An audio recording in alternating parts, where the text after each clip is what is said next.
জানি না বর্তমান এমন একটা সময়, এমন একটা মুহূর্ত, আল্লাহর গোলামেরা কঠিন মনোযোগ দিয়ে শুনবেন বাবাজি। অনেক মানুষ এরকম আছে, রমজান মাস আসলে রোজা রাখে না, দান সৎকারের দিকে হাত বাড়াই না, দান করার অভ্যাস নাই। মাদ্রাসার ছোট ছোট কুচি কুচি বাচ্চারা নিজের জন্য না, নিজের বাবার জন্য না, সংসারের জন্য না, এই মাদ্রাসার জন্য বস্তা হাতে লইয়া দাঁড়িয়ে দাঁড়িয়ে ঘুরে আর বলে, আল্লাহর বান্দারা নবীর ঘরের জন্য কিছু দাও।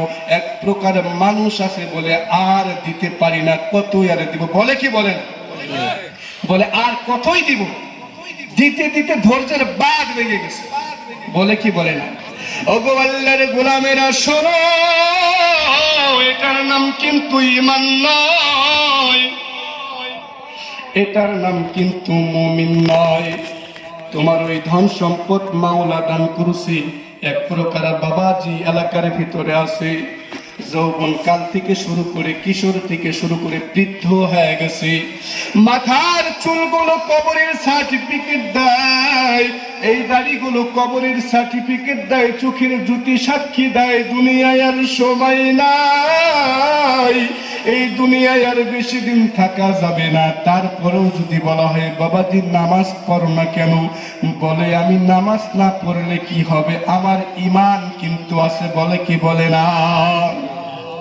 ওগো আল্লাহর গোলামেরা, আমি এই মাদ্রাসার সন্তান, আপনাদের দুটি পা ধরে বলতে চাই, আল্লাহর গোলাম, জীবনে কত নামাজ কাজা করেছি, কত রোজা কাজা করেছি, আল্লাহর গোলাম, জীবনে কত নাফরমানি করেছি, মাওলার সাথে কত বেয়াদবি করেছি।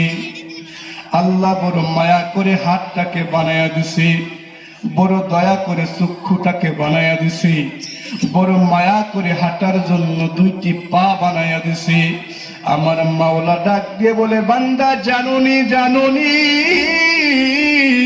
তোমাকে এত সুন্দর করে বানায়া দিলাম তার কারণ আমি মাওলার ইবাদত করব। জোরে বলেন মারহাবা। এই জন্য আল্লাহ রাব্বুল আলামিন বলে, ঈমান নিয়ে কবরে যাও, ঈমান নিয়ে কবরে যাও, ঈমান ছাড়া কবরে যাও না। আল্লাহ সুবহানাহু ওয়া তাআলা নিজেকে আগে ঈমানদার হইতে বলছেন, তারপর পরিবার পরিজনদেরকে ঈমানদার বানাইতে বলছেন।